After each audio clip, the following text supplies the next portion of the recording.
చేస్తే. ఆపదలో ఆదుకున్నందుకు ప్రజల్లో కృతజ్ఞతలతో చూసే చూపు మన కష్టాలన్నింటినీ మర్పించేస్తుంది. చివరికి మనకి మిగిలేది మంచేనే. మరింకే ఆ తృప్తితోనే కడుపు నింపుకో. నేను మా అన్నయ్యకి కబురు పెట్టా. నేను పిల్లలు ఆయనతోనే పోతున్నాం. భారతి ఆకలేస్తుంది భారతి. తింటే తిను, లేకపోతే ఫోన్ పట్టు కూర్చో. ఎవరో ఒకరు ఫోన్ చేస్తారు కదా, పో.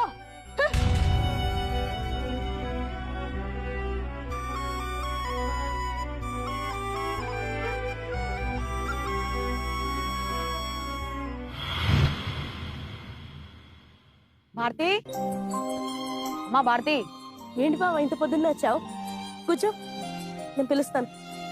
భారతి ఏంటి బావా నీ పేరు ప్రజల్లో మారుమోగిపోతుందట? ఏదో నేను చేసే ఉడత సాయానికి ప్రజల అభిమానం బావా, అంతే. కానీ నీ ఇల్లు ఆడిపోతుంది, అది నీకు తెలియట్లేదా బావా? ఇప్పుడు జనానికి వాడుకోవడం తప్ప ఈ ప్రేమలు అభిమానాలు ఉండవు బావా. ముందు తెలుసుకో. నీ వల్ల ఎంత బాధపడి ఉంటే నన్ను రమ్మని కబురు పెట్టి ఉండాలి. ఇప్పటికైనా నీ సంఘ సేవలు పక్కన పెట్టి నీ కుటుంబాన్ని చక్కదిద్దుకుంటావా, లేక దాన్ని నాతో తీసుకోమంటావా? చూడు బావా, నేను ఒక పని ప్రారంభించాను. కష్టం వచ్చినా నష్టం వచ్చినా వెనకడుగు వేసేది లేదు బావా. ఇది నేను చిన్నప్పుడు చదువుకున్నా ఆరంభింపను నీచ మానవుడు విజ్ఞయాన సంతృష్టులకయ్యన పద్యం నాకు స్ఫూర్తినిచ్చింది బావా. అయితే నీ నిర్ణయంలో మార్పు లేదనమాట. భారతి, అన్నయ్య పిల్లల్ని తీసుకొని రామ్మా, పోదాం. నేను రాలేనన్నయ్య. మళ్ళీ నీకేమైందే? ఇక్కడుంటే కష్టాలే, అక్కడికొస్తే మొగుడిని వదిలేసి వచ్చిందని తలంపులు. అందుకే నేను రాలేనన్నయ్య. జనాల్ని ప్రేమించిన వాడు ఎవ్వడూ బాగుపడలేదు. నీ కర్మ. అన్నయ్య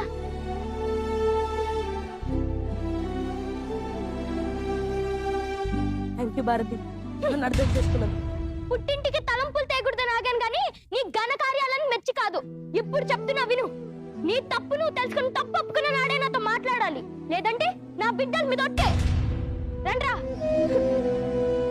నాన్న, నువ్వంటే మాకు ఇష్టం లేదు నాన్న, ఇష్టం లేదు నాన్న.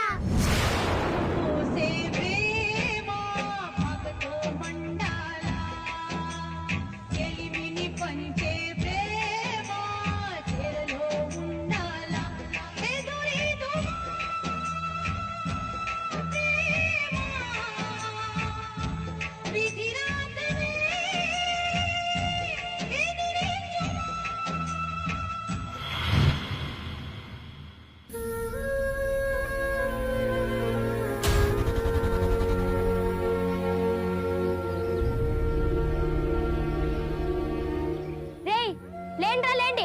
ఎంతసేపు పడుకుంటారు? నిద్ర వస్తుందమ్మా. ఏం బడికి పోరా? లేండి.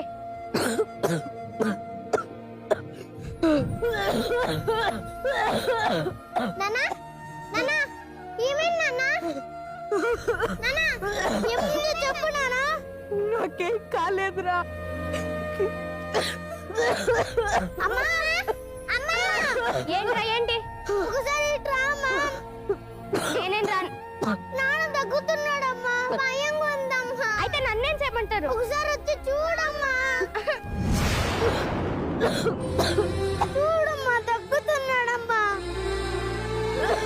సరేలే కీర్తి, నువ్వు వెళ్ళి డాక్టర్ని పిలుచుకరా. అలాగే అమ్మా. రేయ్, నువ్వు అయ్యకి మంచినీళ్ళు తెచ్చి. అలాగే అమ్మా. భారతి, నాన్న, లే నాన్న.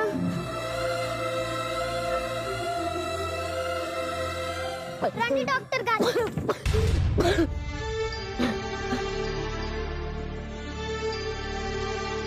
చందు, ఏంటి నీ ప్రాబ్లం? ఊపిరాడట్లేదు డాక్టర్, కళ్ళు మస్కల్ మస్కల్ గా ఉన్నాయి. అవునా? ఎంతో మందికి సాయం చేసిన నీకు రావాల్సిన పరిస్థితి కాదు. ఇన్ఫెక్షన్ వల్ల లంగ్స్ బాగా డ్యామేజ్ అయ్యాయి. బాడీ కూడా ప్రమాదకరంగా మారి. మీరు వెంటనే పెద్ద హాస్పిటల్లో జాయిన్ అవ్వండి. నా దగ్గర చిల్లి గవ్వ కూడా లేదు డాక్టర్.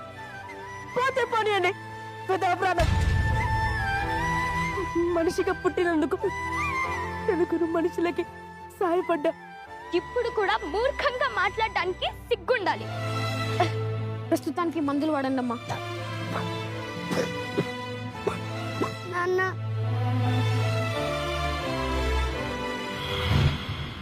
హాయ్, నేను డాక్టర్ కిరణ్ కుమార్ని మాట్లాడుతున్నాను. ఈ వీడియో చేయడానికి కారణం చందు. ఒక సామాన్యమైన ఆటో డ్రైవర్, కానీ నిలువెత్తు మానవత్వం. మేము కష్టంలో ఉన్నాము రా చందు అంటే అరక్షణం కూడా ఆలస్యం చేయకుండా అక్కడ ఉండేవాడు. కానీ ఇప్పుడు ఆ మానవత్వం మట్టిలో కలవబోతుంది. రండి, చెయ్యి వేసి చందును కాపాడుకుందాం. ఈ వీడియోని స్ప్రెడ్ చేయండి. ధన్యవాదాలు. నాన్న మమ్మల్ని క్షమించు నాన్న, నువ్వు అంటే మాకు చాలా ఇష్టం నాన్న.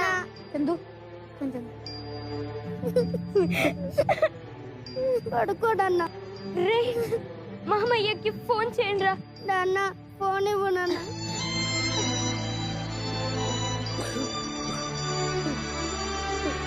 అమ్మా. హలో అన్నయ్య, నేను భారతిని. ఎలా ఉన్నావమ్మా? ఉంటే తింటున్నాం, లేదంటే పస్తులు ఉంటున్నాం. కానీ ఏనాడు నీ సాయం కోరలేదన్నయ్య. కానీ ఇప్పుడు నీ బావకి అసలు ఆరోగ్యం బాలేదన్నయ్య. కాసిన్ని డబ్బులుంటే పంపించన్నయ్య. ఆ రోజు నీ మొగుడికి నచ్చ చెప్దామని వస్తే ఇద్దరు నన్ను ఎదవం చేసి పంపించారుగా. కోడుగాడిలా ఇల్లు కుటుంబం వదిలేసి సమాజ సేవ అని తిరిగాడుగా.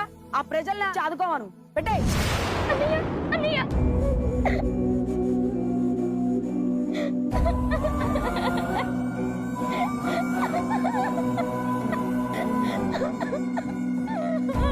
భారతి, నాకేం కాదు భారతి. ఏడు పిల్లలు ఏడుస్తున్నారే. నాకేం కాదు నాన్న, నాకేం కాదు. ఏం కాదు నాన్న, పడుకో. నమస్కారం అన్న. ఎవరండి? నా పేరు జానీ, ఊరిబండాలో మెకానిక్ ని. ఇప్పుడే చందన్న గురించి ఫేస్బుక్ లో వీడియో చూసి వచ్చిన. నొప్పులతో ఇబ్బంది పడుతున్న నా భార్యని పైసలు లేక బండి మీద తీసుకుపోతుంటే బండి ఆగిపోయింది. చందన్ని వచ్చి నా భార్యని ఆసుపత్రికి తీసుకుపోయిండు. అసొంటి అన్న కష్టం వస్తే ఊకుంటామా? అందుకే వచ్చిన. చందన్న, నీకేం కాదు చందన్న, నీకు మేమున్నామన్నా. అవును ఉన్నాం. ఎవరండి? నమస్కారం అండి, నా పేరు లక్ష్మి. డ్యూటీ పని మీద వేరే సిటీలో ఉన్నా. అమ్మకి బాగాలేదని ఫోన్ వచ్చింది. ఏం చేయాలో అని ఆలోచిస్తుంటే చందన గుర్తుకొచ్చాడు. ఒక మామూలు ఆటో డ్రైవర్ మాట మీద నిలబడతాడా అని అనుకున్నా. కానీ ఫోన్ చేసి చెప్పిన గంట సేపట్లో మా అమ్మ హాస్పిటల్లో ఉంది. అదంతా చందన వల్లే. ఇలాంటి చందన కష్టం వస్తే మేము ఊరుకుంటామా? మీరు? నేను అన్న చేత సాయం పొందిన వాడినేనమ్మా. వీడియో చూసిన కొద్దిసేపట్లోనే ఇంతమంది వచ్చామంటే అన్న చేత సాయం పొందిన వాళ్ళలో ఇంకెంతమంది ఉంటారో ఆలోచించమ్మా. చందన్న మనసున్న మనిషమ్మా. నేటి సమాజానికి ఇలాంటి వాళ్ళు కావాలి. అవును కావాలి, లేకపోతే మానవత్వం, మానవ సేవ అనే మాటలు మరుగున పడతాయి. పదండమ్మా, ఇంకెందుకు ఆలస్యం? మనం చందనను కాపాడుకోవాలి. కాపాడుకోవాలి. మమ్మల్ని క్షమించు నాన్న, నువ్వు అంటే మాకు చాలా ఇష్టం నాన్న. అది మేము అర్థం చేసుకోలేకపోయాం నాన్న. బాబా, ఇంతమంది మనసుల్లో స్థానం సంపాదించుకునే నువ్వు దేవుడివి బాబా. భార్యనై నీ మంచితనాన్ని తెలుసుకోలేకపోయాను. మహారాజు లాంటి మనసున్న నీతో ఇన్నేళ్లు మాట్లాడక నా మూర్ఖత్వాన్ని నేనే ఎత్తి చూపుకున్నాను. నన్ను క్షమించు బావా. భారతి, లే, వదిలే.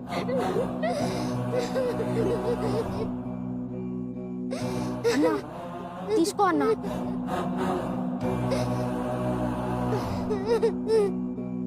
నిన్ను మేము కాపాడుకుంటామన్నా. కాపాడుకుంటామన్నా.